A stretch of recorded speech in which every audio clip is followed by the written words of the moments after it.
A standoff looms between the county governments and the national government after governors rejected a proposal to slash the equitable share of the national revenue by 20 billion shillings. In a show of solidarity before the Senate's Budget and Finance Committee, the governors warned critical county services will grind to a halt if the amendments to the Division of Revenue Bill are passed, and they termed the move as unconstitutional.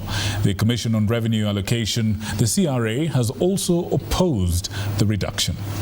I would like you to be cognizant of realities. In a show of solidarity before the Senate Budget and Finance Committee, close to 20 governors rejected a proposal by the National Treasury to reduce the equitable share of national revenues by 20 billion shillings, telling the Senate to reject the proposal. The Treasury proposal, contained in the Division of Revenue Act, which was approved by the National Assembly, if passed, will leave counties with 380 billion shillings from the current share of 400.1 billion shillings signed into law by President William Ruto in July.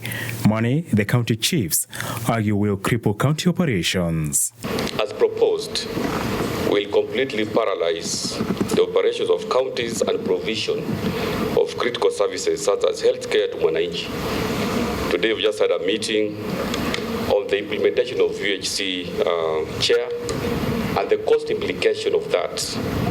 We are required to cough out almost 40 billion, which is non-discretionary costs. As county governments, we act for the people of Kenya, not for ourselves. And the way the trend that I'm seeing at the moment, we may need to ask ourselves whether we need to go back to the Kenyans who passed the constitution and allow the executive to annex the counties and we go home. Because we cannot keep on operating on a mode of begging what is rightfully ours.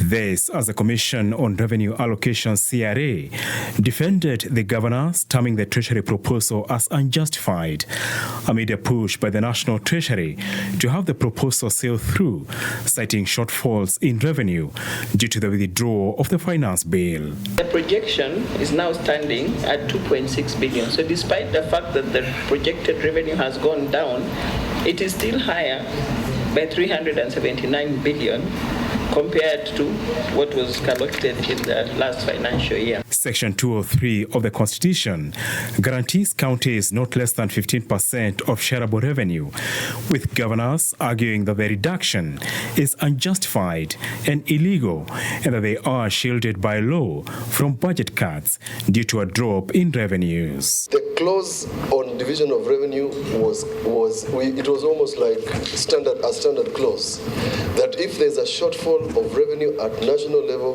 that shortfall will be borne by the national government. Why? Because counties do not raise revenue. Revenue is raised by national government. The minute there's presidential assent on division of revenue, it is a contract.